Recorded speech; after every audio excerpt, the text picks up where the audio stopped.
Hey there, it's Enderverse. We start this delightful year with a list of mods that support the latest version of the game. As usual, this will be a mixture of updated and newly released mods. Now let's dive into the video.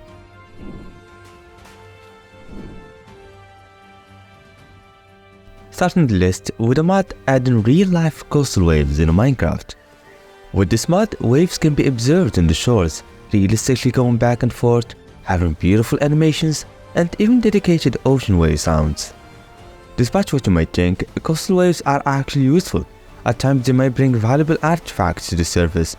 The best shader to use with this mod is Photon, and there's a special feature within the mod where bioluminescent waves spawn. They look fabulous and glow up if you are using such shader. Up next we have a mod that expands the concept of archaeology, with newer and more exciting digging sites along with better brushables to obtain. The brushables included a broken clock that delays your death, a wither altering item, and my personal favorite, a climbing axe with neat mechanics. The person who made this mod is also a co-author behind the Call of Yucatan mod, so be sure to check out their profile for more mods. Following that, there is the JaizMod, which is basically a collection of many features from Jaiz's projects. You have new trading outpost structures, new weapons and new items from Dunes and Drought mod, beautiful fireflies, luminous dragonflies, and the enhanced forest terrain generation from the plants and junk mod, along with new types of bats, new jungle biome, and a very dangerous temple from the jungle update mod. In case you haven't noticed, each feature I mentioned was created to complement or enhance parts about Minecraft, so it will be a light addition to anyone's mod pack. This is a modernized version of the good old MrCrayfish's furniture mod.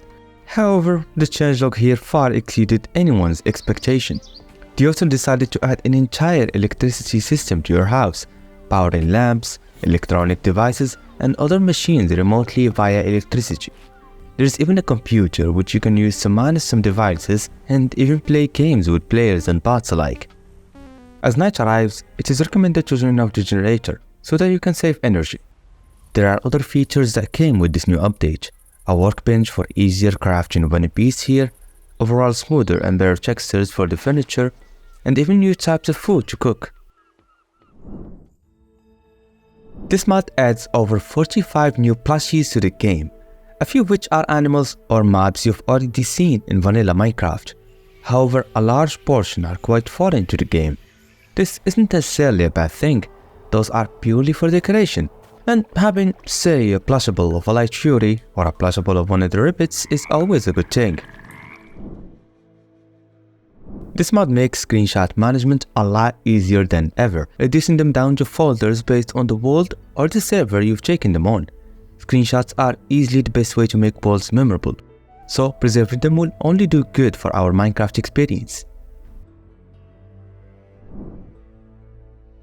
Scarecrows Territory is a mod adding a scarecrow which you can use to maintain spawners and farms alike.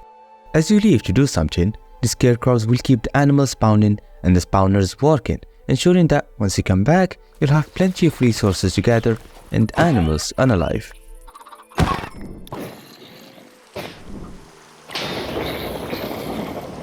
This mod adds a trident's channeling enchantment to the Mace. Smashing mobs with a channeling Mace as it thunders will summon a lightning bolt on the spot. The Mace is already a strong weapon on its own, but now it is nothing short of a Thor hammer.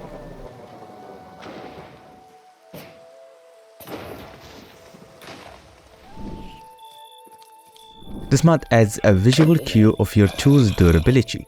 The vanilla durability bar can be vague, and so knowing exactly how many uses are left before the items break is a great and a relieving feature as well. This mod will make you able to join an arena where you'll have to fight your way out, much like a Roman Colosseum, or later inspired by the game Hollow Knight. The mod offers two different Colosseums to fight on, one themed around the trial chambers and another around the Nether.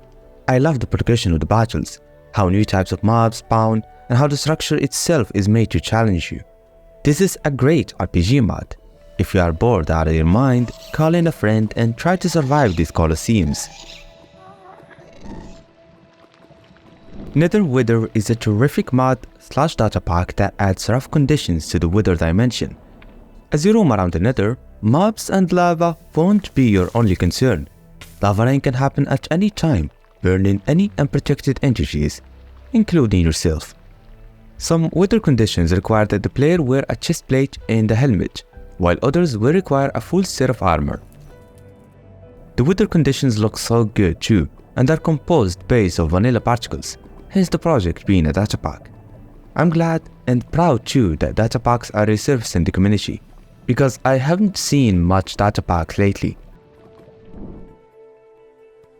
This is a new world generation mod, adding a single new biome to the game, that being the wooded meadow. This new biome, although small, has a hidden structure in the form of an underground bunker. Having the mod installed means that you will get to craft a new tool that is good for literally everything, from breaking wood, stone, and even dirt very efficiently, along with a tombstone that saves your items every time you die. This mod is quite the add-on to include in your VanillaPLUS mod pack. No need to worry about any compatibility or complexity issues. If you've been looking for a mod to support a post-apocalyptic mod pack, look no more. The Catacraft is a cut-out option. This mod adds structures like broken wind turbines, abandoned towns, ruined gas stations, and pretty much any building you could expect to find on a ravaged world. The idea of the mod is quite open-ended. The extent to which this mod could reach is immeasurable, and I hope the author remains active and expand the mod even more. This mod adds the rainbows to Minecraft. Naturally, they spawn after rain and thunderstorms, both the single bound and the double bound rainbows. This mod supports shaders, as well as new dimensions, so it is modpack friendly. I have always been fond of ambient mods, things like fallen leaves, particular, etc., and this mod just made it into my list. One mod that goes hand in hand with the rainbows mod is Simple Weather. After installing this mod, the rain will no longer be suffocating, and the snow too. From now on, the bad weather will be bearable, if not beautiful to look at. This mod adds dangerous and unwelcome variants of the villages. Currently this mod is on its first season, which is adding witch villages. As time goes on, the mod may enter its second season, where it will introduce new hostile villages. I love the details on these structures. The buildings here weren't just made to fill in gaps, each house is highly purposeful.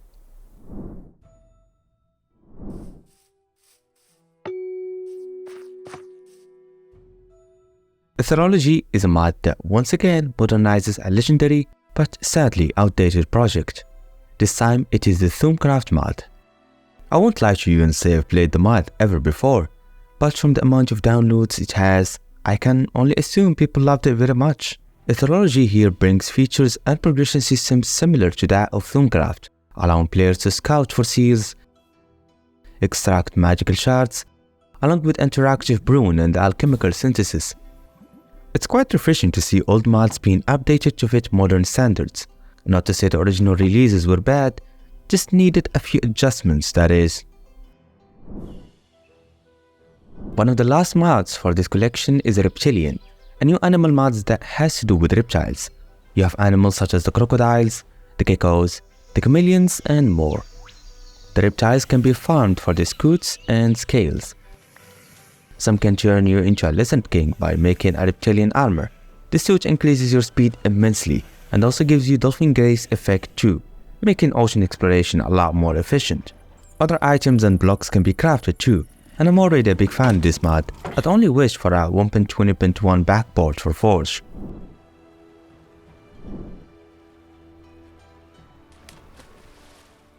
Effective has fortunately been receiving lots of updates as of late, and the reason I added it to this collection is due to a 1.21.1 port releasing just a few hours ago. When it comes to ambient effects, the Effective mod is a box of chocolate, filled with many different visual additions and smooth animations for existing features of the game. I'm quite happy the mod is ported to Fabric and is being updated habitually. This will allow the mod to be included in many mod packs across the board. This final mod / data pack on the list creatively integrates new creatures into vanilla Minecraft. The Hungry Drip Leaf, a monstrous and living version of the vanilla drip leaf. If you step on it by mistake, it can poison you and will grow if a mob dies on it. And finally, there is the Big Beak, a creature that will hatch from an egg you can brush out of a trial ruins. This bird is rideable and will make for a decent transportation method. To think that this was made using just some textures and commands is insane. Creativity and effort always pays off, no matter what the methods. So cheers for the author. Thanks for watching. I make these collections on a monthly basis and did in fact cover the entirety of last year.